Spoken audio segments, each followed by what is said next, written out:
Africa has been described as the youngest continent on earth. Our greatest asset is our people, and specifically our young people. But we will not attract young Africans into agriculture with sentiment alone. Young people are pragmatic. They follow opportunity. They go where innovation lives and where enterprise thrives. Our task as governments and industry leaders and as investors is to transform agriculture into the kind of sector that ambitious young people want to be part of. That means embracing digital tools and precision farming, creating agribusiness ecosystems that generate real wealth, and building the infrastructure, the logistics, and the financing systems that allow agricultural enterprise to flourish at scale. The sugar industry, properly transformed, can be a powerful vehicle for exactly this kind of economic inclusion for African youth. Here in Kenya, the sugar sector has suffered several challenges in the past, and I'm sure the same is the case in your own countries, at least some of your countries. The industry was weighed down by inefficiency, institutional lethargy, high production costs, and a regulatory environment that did not inspire confidence. Farmers were underpaid, mills were underperforming, investors were understandably cautious. The government of Kenya, in this administration of William Ruto, President of Kenya, made a deliberate choice to transform this subsector in several ways. One, restructuring the sugar board to make it leaner, more transparent, and more effective. Two, engaging with millers on clear performance standards. Three, bringing in the private sector to provide investments to run our sugar mills, as the Minister for Agriculture of the Republic of Kenya has just said. We have also, in this administration, initiated the revival of state-owned factories through leasing these factories to the private sector, which has attracted quite some serious private investments. We have worked to bring discipline and predictability to sugarcane pricing so that farmers can plan and invest in their farms with greater certainty. I am proud to report to you, delegates, that these efforts are beginning to bear fruit. Farmers are gradually gaining confidence in sugarcane farming. Investment interest is growing from our private sector. Output is improving. The planted acreage is increasing, and our national production is steadily on an upward trajectory. But we are under no illusion. There is still much work ahead, and we are committed to seeing it through. We cannot talk about the future of agriculture and industry without confronting the realities of climate change. Across Kenya and the broader region, we are witnessing the effects of a changing climate in real time. Rain patterns and volumes are often inconsistent, while droughts and floods are becoming more frequent. This unpredictable weather pattern is not a future challenge. It is a present reality demanding urgent response. Climate adaptation must therefore be embedded at every level, in the varieties of crops we grow, in the water management systems we employ, in the farming practices we deploy, and in the resilience of the supply chains and manufacturing processes we build. The sugar sector can be part of the climate solution. Biofuels, renewable energy from bagasse, and circular bioeconomy models put the sugar industry in a unique position to contribute meaningfully to the global transition away from fossil fuels. As we look to the future of this industry, I would like to underscore that the model of producing raw sugar alone is no longer sufficient for all of us. The world is changing, energy systems are transforming, consumer preferences are shifting, climate pressures are intensifying, and the global movement towards sustainable, circular economies is no longer a distant ambition. It is an accelerating reality. The sugar industry of tomorrow must be integrated and diversified, one that produces sugar, yes, sugar, but also ethanol, sustainable aviation fuel, renewable energy, bio-based chemicals, and other high-value industrial outputs, one where nothing is wasted and everything has value. In Kenya, we are already beginning to move in this direction. We are encouraging cogeneration projects that allow sugar factories to generate and sell electricity. We are exploring the expansion of ethanol production as a blending component for cleaner transport fuels. And we are investing in the research and development necessary to make our industry more competitive and more sustainable over the long term. In Africa, or across Africa, we have vast underutilized sugarcane potential. The continent has the land, the climate, the labor, and increasingly the ambition. What we need and what events like this help to catalyze is the knowledge, the partnerships, and the investment to unlock that potential. The cooperation between the county governments and the national government, which is a structure of management of agriculture in Kenya, has been particularly fruitful in the last 2 years or so. We have discovered, and I'm sure there are many models here, from various countries will be different models on how to manage the sugar sector. And we are here, I believe, as part of the conference, to also learn from each other what the best practice is. In Kenya, for example, we discovered that the private sector is a much stronger player, a much more efficient player in the sugar sector than the government sector. So, hallelujah to those who have government sectors that are managing the sugar belt well. But in this country, our experience is that the private sector has been very, very efficient. And I want to thank the private sector players in Kenya, and both those from Kenya and those from outside the country, who have invested in our nation and have reaped benefits from the investments in the sugar sector. And to say to the international community who are represented here today that we continue to seek for other investors in the sugar sector, so that if you are here and you are fishing for investments in the sugar sector, please do not go away. There are investment opportunities here, including the county in which you are. So if you want to invest in sugar and live nicely on the beach, even as you work, this is a nice place for you to think about investment. So we are, in our model of management of sugar, we have chosen to lease those government-owned factories to the private sector. And we have seen immediate benefits in the last 12 months only. We have seen the private sector change the plight of our farmers to beneficiaries and people who are liquid and can therefore participate in the larger economy that we run in our nation. We have also focused completely on the farmer. The farmer is the most important person in the sugar sector. And I say this without any fear of contradiction. These are the people that the governor was alluding to.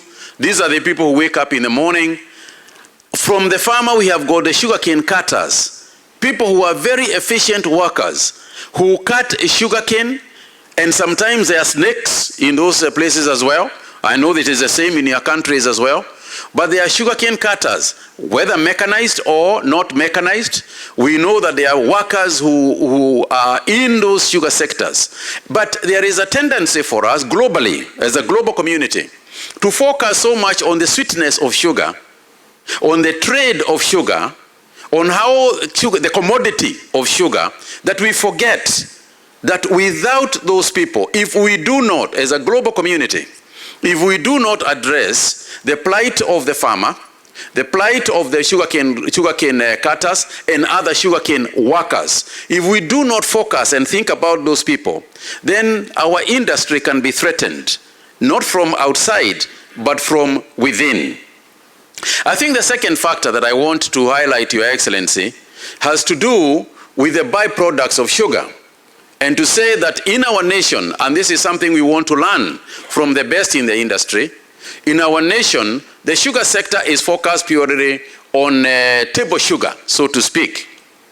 But there are many, many byproducts, and especially as we face the Middle East and hear of now a very famous place called the Strait of Hormuz, we now begin to think about ethanol very seriously, and the place that ethanol can play in terms of fueling the economies and the industries that we run, and the motor sector. So for us, we would like to invite those of you who are here to work with us in co-generation, in ethanol production, so that even as we think about the table, we also think about other activities. And I'm aware that in some countries represented here, sugar is a byproduct of the activities that happen in the sugar sector. This is information that hopefully we will share. In the next 2 days, in the next 3 days that we are here, let us share this information together. Because when everybody is efficient in the world of sugar, when everybody is doing the best that they can, then the world is that better off than it is when some are inefficient and some are efficient. The woman who rose before sunrise this morning, she's watching. The young man who wants to build in Zoya, he's watching. Let us make sure what we see, what they see is a government and a sector that is following through. Inclusion, Your Excellency, Honorable Judge, distinguished delegates. The takeaway from Diani must be simple. Into sugar policy, not periodically invited but permanently seated. The smallholder farmer must be a measure of every single reform. If it does not reach her hands, it has not worked. Investment in research, modern varieties, and irrigation infrastructure must move from proposal to implementation without further delay. Accountability must be non-negotiable. Every beyond our borders, it feeds a regional demand that Kenya is uniquely positioned to supply. When we speak of building a sustainable, competitive, and inclusive sugar economy, we are not speaking in abstractions. We are speaking about whether a mother in Mumias can afford school fees after harvest. We are speaking about whether a young man in Zoya sees farming as a future or a curse. We are speaking about national food security, rural industrialization, and Kenya standing as an agricultural house in this continent. The stakes are that high. Place been that, Your Excellency, Honorable Chair, distinguished delegates, I want to speak directly about where we meet today and what this moment demands of us. We are indeed a place of beauty, yes, like the governor has said, but today something more. I want to speak plainly about the kind of meeting this must be. When the historians of Kenya's sugar sector sit down to write, and they will write, I want them to point to Diani.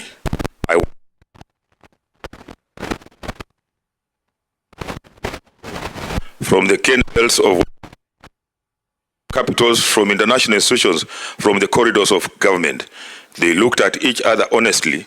They spoke uncomfortable truths about decades of mismanagement, about broken promises, about a sector that has for too long betrayed the very farmers who sustain it. And then, rather than retreating to the comfort of their familia, they committed to something better. That is the kind of meeting this must be, not a gathering of elegant speeches that dissolve into inaction, not another communique filed in an annex and forgotten. Somewhere in Western Kenya, as we gather in this beautiful coastal setting, there is a woman, a sugarcane farmer, who rose before sunrise this morning. Before the light came, she was already in her shamba, hands in the soil, tending to a crop she has tended season after season through the broken promises of an unpaid proceeds and grinding uncertainty of a sector that has too often let her down. She's not here asking for pity. She does not want our sympathy. She's not a statistic in our presentations or a photograph in our brochures. She's asking for action. And there is a young man in Zoya, educated, ambitious, full of energy, who wants to build a future in agribusiness. He has ideas. He has a drive. He has worked his parents' farm the land, and he wants to do more with it, to build something, to create something lasting. But when he looks at the sector he's supposed to inherit, what does he see? Broken mills, bounced checks, a value chain riddled with mistrust and dysfunctional. He's not asking for our sympathy. He does not need our condolences. He's asking for our leadership. These are the two people this meeting must serve. Everything we decide here, every framework, shilling, every promise made on these shores must be tracked and reported. Sugar is not a commodity at the margins of Kenya's economy. It's a pillar. The sugar sector directly supports the livelihoods of over 6 million Kenyans. Farmers, transporters, factory workers, input suppliers, traders, and the entire rural communities whose economies rise and fall with the cane cycle. It contributes significantly to our agriculture GDP. It anchors the Western Kenya economy in ways no other crop can replace. And every reform, every commitment must be measured against their lives. If it does not reach them, it has not succeeded. If it does not change their reality, it is noise. On the role of the county government, I must be unambiguous. Kenya's constitution is not silent on this matter. Agriculture is a devolved function. That is not a bureaucratic detail. It is a democratic design. Counties are not implementation agents waiting for instructions from Nairobi. We are constitutional partners in the development of this sector. County governments license farmers, support extension officers, develop irrigation and water infrastructure, manage land use, and maintain the rural roads that move cane to factories. We are the last mile, and as in every supply chain, expert in this room knows the last mile is where value is either created or destroyed. Yet for long, county governments have been consulted after sugar policy is designed rather than during its conception. This must change. An inclusive sugar economy demands inclusive governance. The Council of Governors is calling for a formal, structured, and permanent seat at the National Sugar Policy table, not as guests, but as principals. When counties are empowered, the farmer is marginalized. It is the smallholder who pays the price. That equation is not negotiable. This administration deserves to be acknowledged for political courage. The Ruto administration inherited a sugar sector in deep structural distress, decades of mismanagement, debt-ridden parastatals, unpaid cane proceeds, factional politics around factories, and a regulatory environment that rewarded patronage over productivity. Turning that around was never going to be painless, and the temptation to move slowly, to protect vested interests, to manage the politics, rather than fix the problem, that temptation was real. But the reforms have come. The liberalization of sugar imports has injected competitive discipline into a sector that had grown comfortable with inefficiency. The privatization of state sugar companies, long overdue, signals the end of factories that existed to serve political interests rather than produce sugar. The push toward contract farming framework is restructuring the relationship between the farmer and the miller on fairer, more transparent terms. The commitment to clearing historical cane payment arrears is not merely financial relief. It is a restoration of trust, and trust is the foundation on which everything else must be built. These are not cosmetic changes, they are structural. The Council of Governors stands firmly behind them, even as we call for their implementation to be accelerated and for county governments to be empowered as full partners in the execution.